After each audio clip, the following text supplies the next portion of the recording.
This video is to introduce my puppy parents into the items that they can expect to receive in their puppy go home bag when their puppy is either delivered or they pick their puppy up.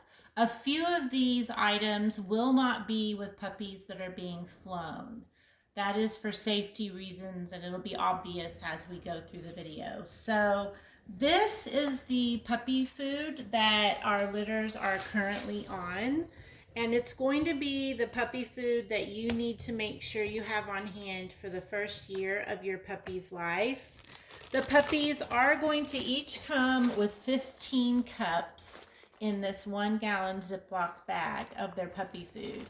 And on it, I've given the name of the puppy food, and I've given my recommendation for how many times you should feed your puppy and how much you should feed your puppy at each feeding.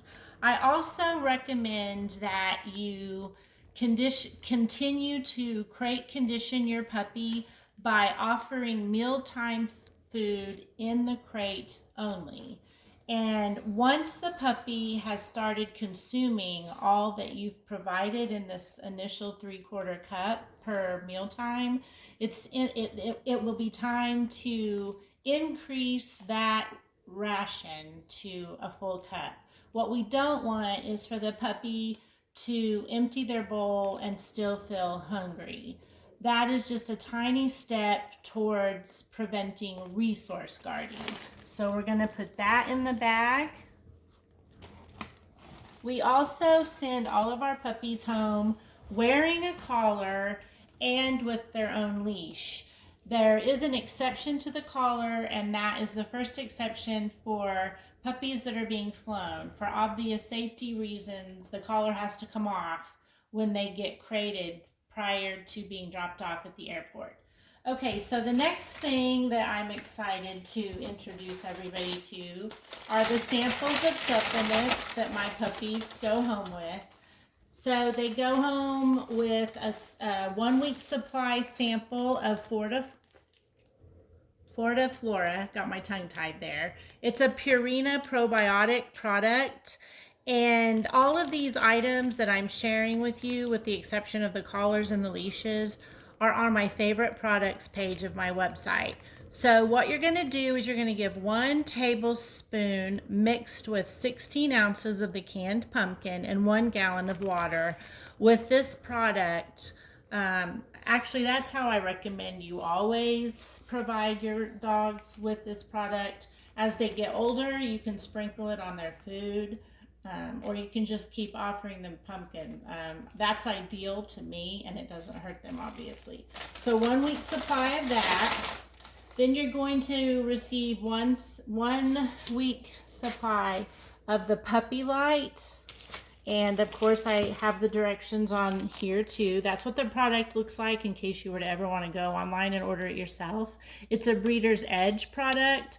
You mix 1 tablespoon with 1 gallon of water and the 16 ounces of canned pumpkin. It does the same thing for your puppies that Gatorade would do for you if you were working out or using up your electrolytes, or for infants or babies who just need that extra electrolyte support. So that goes in the bag, and so does a few days supply of Propectolin. This, I think there's 15 of them in here. This is a product you'll be glad you have on hand if your puppy starts to develop a loose stool within the first day or 2 of arriving. Often, and most of the time, if that happens, and it oftentimes doesn't, but if it does happen, it's because of the stress of the transition. So this will just help make that stool solid again as the puppy transitions. Something else then that goes in my sample bag are our puppy vitamins, Fortical by Doc Roy. You'll get a week supply of those, and you feed 1 chew daily per 25 pounds. So that should get you through a week. Although sometimes the puppies are right at that 25 mark. If they go over it, it's fine just to give them the 1 a day. I will say that they're hard. And sometimes you'll need to crumble it up and put it on top of the puppy's food because they're just not interested in chewing them. It's not their favorite, but it is a good product for them. Okay, when we have all that in there, we'll just roll it up, put it in the bag. We're done with that. So I also like to send home some training treats. It's a puppy culture clicker. You've been hearing this on the videos. A sample bag of another brand of high quality dog food that's good to use as training treats, and a little shoulder clip or a belt clip. So you can put this little pocket full of treats on your pants, on your shirt, and it's just right there whenever you're going throughout your day with your puppy, and it's easy to treat and click them that way. So that goes in there. We have a little toy. And True Companion is the puppy insurance program that I do recommend, and it's free for 30 days. Information about how to access that first 30 days free is in each individual puppy buyer's Google Drive folder. So I've already put that in your folders and you can go take a look, but they did send a complimentary puppy blanket. This puppy is a girl, so she gets yellow. We also have little lip mats. These are great when you are going to transition your puppy into bathing them at home, say. This sticks on the tub or the sink. The tub will work for a while. The sink your puppy may already be too big for the sink. Anyway, you can fill this with a puppy safe treat like yogurt or Braunschweiger or puppy safe peanut butter. And if you freeze it, it makes it even last longer as far as how long it takes them to lick out those pockets of treats. Then you just stick that at their neck level, and it helps entertain them while you're giving them their grooming, so that if your tub or your sink is different than what they're used to here, it'll just help transition them easier. So that goes in there. We send a package of wipes for obvious reasons. Lots of times we meet our puppy buyers halfway, say, and they've got a journey still to make. This helps that cleanup go a lot easier. At the airport, it'll help it go a lot easier if you're picking up your puppy and he's been on a flight for a few hours. So that goes in there. And this is your puppy's folder that will contain your puppy's paperwork. So this is for Harmony. She's the first puppy in my current litter who is going home. It's just going to have her immunization record and weight chart that we have been keeping track of. It's also going to have the AKC Bernese Mountain Dog Ranch Veterinarian Health Report. I do believe I'm the only Bernese Mountain Dog breeder in the country that has this extensive health report in conjunction with their vaccine record and in conjunction with the United States Department of Agriculture's health certificate, which in my opinion doesn't offer you much. It was mainly designed for agricultural animals. This has a lot more valuable information pertaining to dog owners. And then it will have your mama and daddy's dogs pedigrees, and then it will have your AKC registration form. And everyone who buys a puppy from Bernese Mountain Dog Ranch has agreed to follow this activity guide. So I'm including it. It is published and written by the same individual who presented the With Open Arms and a Level Head video series that my puppy buyers are required to watch and to send a certificate of completion for. So this just helps you understand the why behind the limitations on what you should allow your puppies to do and at what age as far as activities go. And then we've got handouts from the original With Open Arms and a Level Head puppy transition curriculum. This was first produced, I think, in 2020 during COVID. So a lot of it is the same. A little bit has changed since COVID is kind of hopefully behind us. So I have the original handouts. I've also already put these original handout copies on a PDF form, and they are waiting for you in your Google Drive puppy adoption folder online.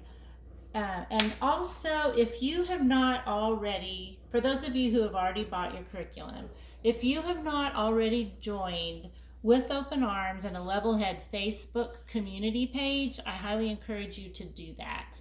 Jane has some remarkable admins on that page, and I don't mind you asking me questions, and I'll be happy to give you my input. But there is a wealth of information out there. A lot of qualified trainers are helping her with that Facebook page, and just a lot of breeders like me who have been working with her program for years. So if you kind of hit a brick wall or you don't understand something, of course, feel free to reach out to me, but you'll do yourself a disservice if you don't also join her Facebook page for that curriculum. You can find it, I believe, when you first start your curriculum. She tells you in that first lesson how to go about setting up your criteria for getting on with Open Arms and the Levelhead Facebook page.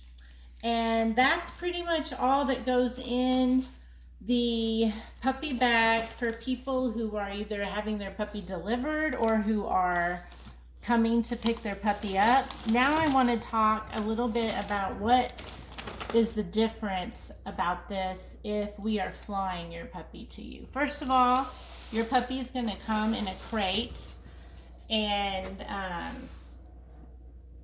when the airline checks it, like it's security check for a live puppy, they're going to shut the door and they're going to zip tie it. So when you come to pick your puppy up, you can be really frustrated if you don't bring along a pair of scissors to the cargo pickup. Some airports, you have to go into the airport to get your puppy from the cargo desk. I don't believe you have to pass any secure checkpoints.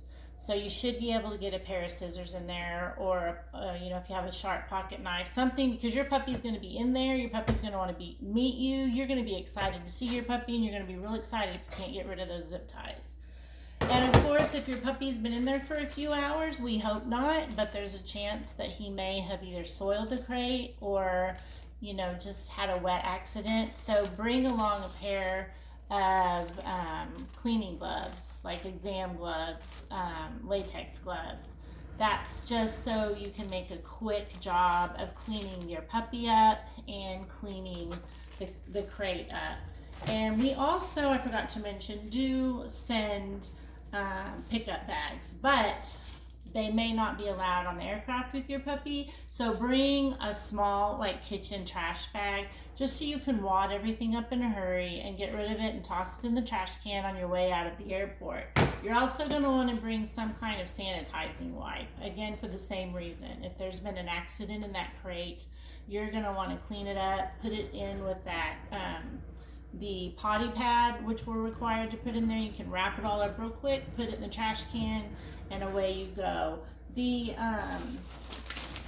wipes that we send with the dog, those can be used to clean your puppy up. These are not, the Lysol wipes or the sanitizing wipes are not to clean your puppy up. They're too strong. They're to clean up the cage. You'll want to just use a very gentle disposable washcloth to clean your puppy up if there's been an accident in his crate when you pick him up from the airport. And I think that's it, besides your puppy. Of course, you'll get your puppy too. So it's been a real pleasure working with you and your litter. I know I require a lot of the people who are adopting one of my puppies, but that's just because these dogs are incredibly special, and I want to make sure you're prepared to enjoy them and to give them the best life possible. So again, if you ever have any questions or any concerns, I want you to reach out to me, send me pictures. I love to get updates. And again, thank you.